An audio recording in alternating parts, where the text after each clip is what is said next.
Okay, we have an example.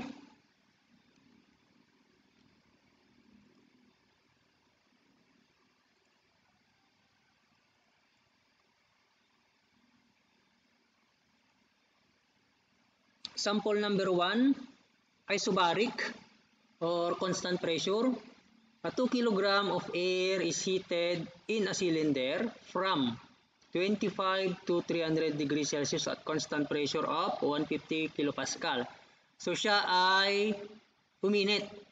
So calculate the work done, the change in internal energy, and the heat transfer. So hanapin din natin yung final volume. Assume air is an ideal gas with Cp is equal to 1.005 and Cv is equal to 0.718. Okay? Yan. So, gas processes number 1.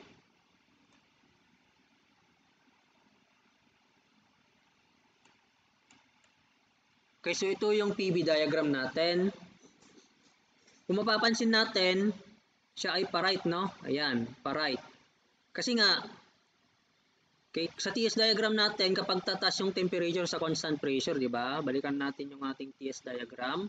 Kapag constant pressure, TS diagram. Ayan, kapag TS diagram pa ganyan, di ba? Ito yung 1 natin. Then, ito yung 2 kasi tumaas yung kanyang temperature. Okay? Ayan. So, kapag pa-right, take note, sa PV diagram natin na kapag pa-right, sa TS diagram natin, pa-right din. And, of course, kapag yung isang gas, pinainit natin, expected na yung kanyang volume ay tataas. Kaya pa-right talaga yan. Kasi kapag painitin natin yung isang gas, ang kanyang volume ay tataas, no? Okay? So, yan yung kanyang PV diagram.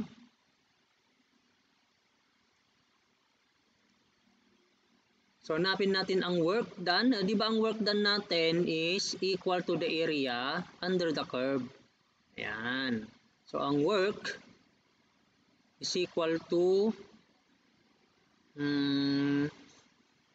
rectangle to, no? Rectangle. Ang base natin is B2 less B1 and then ang height natin ay pressure. So, unahin na lang natin si height. So, ang area natin is equal to height times base. So, ang height natin is pressure and then ang base natin is B2 less B1. Okay? So, ganun lang kasimple yan, class, no? That is equal to 150 and then ang V2 natin is ups. So, wala pala tayong B. Wala pa pala tayong B, no? Ito, given. So, temperature lang ang given. So, pero makukuha naman natin ang volume, no? So, gamitin natin yung PBMRT. So, B1 equals MRT1 over P1. No? So, B1 is 2 and then 0.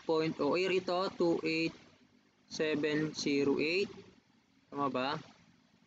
Or given kasi yung CP, no? Doon na lang tayo mag-base sa CP. So, from CP is equal to KR over K less 1. Okay, so, dito na lang tayo mag-base. So, 1.005 daw ito. So, 1.4 naman yung K.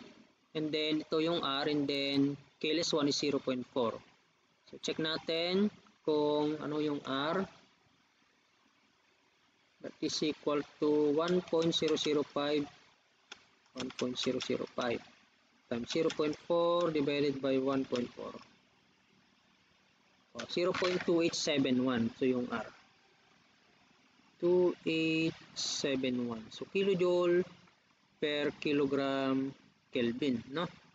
And then, pasok natin doon, yung B1 natin is equal to 2 times 0.2871. And then, yung T1 natin is 25. Gawin lang natin absolute. So, dagdagan natin ng 273. Divided by P1. Naka-absolute na yung class, yung 150. Okay. Ayan. So, B1 is equal to 2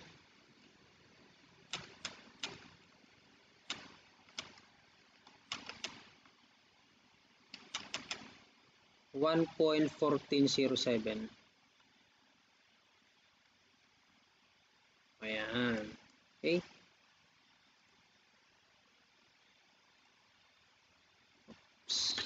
Close. Next, check na natin to, yung V2 natin. Palitan lang natin ito ng ano to? Palitan lang natin ito ng 300. So palitan lang natin ito ng 300. So masasolve natin ng V2 na yan ay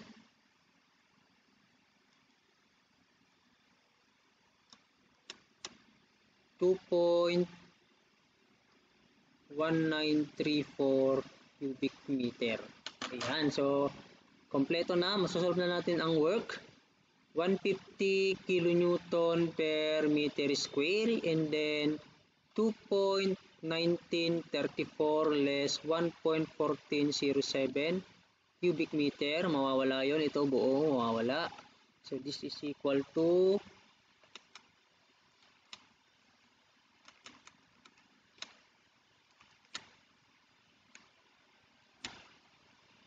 157.905.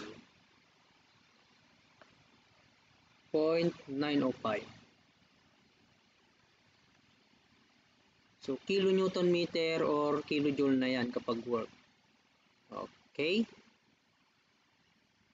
Next, check na rin natin to, change in U. Kung maalala nyo pa, ang change in internal energy is equal to mCB, di ba? T high less T low. Ano bang T high natin? T2 less T1. Take note na ang T2 less T1 is also equal to maliit na T na dalawa, no? Okay? So ano ba ang CB natin? Ang CB natin, that is equal to CP divided by K. Kasi nga ang K is equal to CP over CB, no? So given na pala to kanina, no? Given na pala yung ating K, 0.718. So the change in internal energy is equal to 0.718 and then 300 less 25. Change in internal energy is 394.74 kilojoule. By the way pala class, may mga book na ang ginagamit for CP, kung yung ibang libro ang ginagamit na lang CP ay 1.062 ata, no? Ang CP na ito, ginagamit yan kapag yung air ay mainit. Okay? Pero kapag mga low temperature naman, 1.005 yung ginagamit. For example, 15 degrees Celsius up to 40 degrees Celsius, siguro accurate pa yung 1.005, no? Okay? Pero kapag yung 1.062 kasi yan, nasa 100 na yan, no? 100 degrees Celsius. Okay? Anyway, maliit lang naman yung discrepancy kung tutusin. And then next is the Q. Pabalikan natin yung ating TS diagram. Kasi doon natin makikita yung area under the curve. Ayan, ito yung 1 natin. Oops. 1 natin, ito yung 2. Okay, yung area under the curve naman natin, that is QA, no? This is QA. Ayan. So kapag constant pressure yung process, ang QA natin, that is mCP T high less T low, so T2 less T1. Okay, ganun lang siya. So this is equal to 2 times 1.005 and then 300 less 25. So QA is equal to 552.75 kilojoule, no? O yan, no? Diba ang dali-dali ng thermodynamics? Yes, madali lang ang thermodynamics class. Basta alam mo yung mga principle na kagaya ng mga yan. So yan yung pinaka foundation natin, no? Ang power plant, That is combination ng mga pinapag-aralan mo sa thermodynamics, ano pa ba?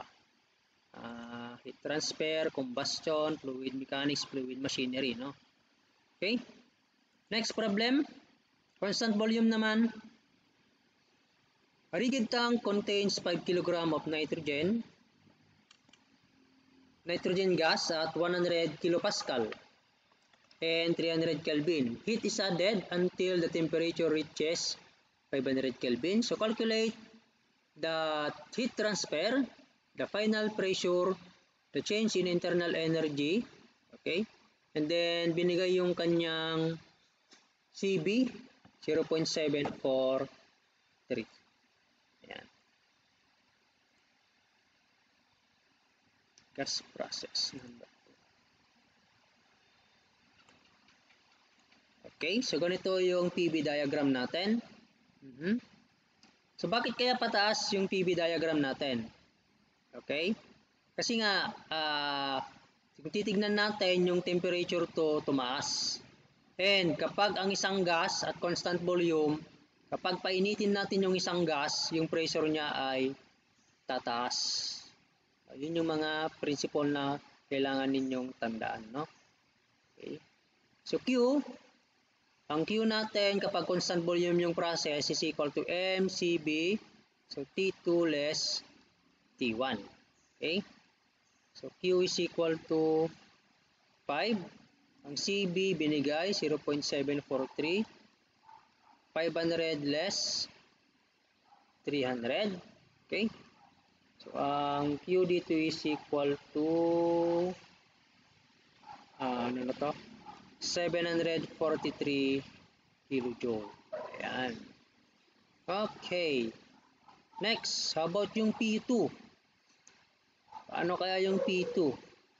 So we have, ewan ko lang kung tandaan nyo pa yung formula na ito, yung P1 B1 over T1 is equal to P2 B2 over T2, or yung tinatawag na combined Charles tsaka Boyle's law, no?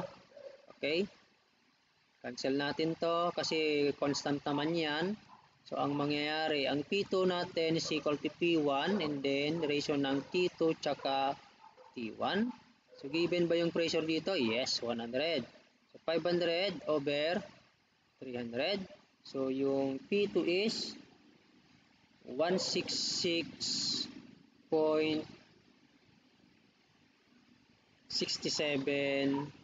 kilopascal. Okay? Next, how about yung internal energy? Tandaan nyo lang class na kapag constant volume yung process, yung Q mo is equal to change in internal energy. Kaya ito na rin yung ating sagot. How about sir yung work done? Paano sir yung work done? Work. Zero yan, di ba? Is equal to 0. Okay? Kasi nga, wala kang tawag dito?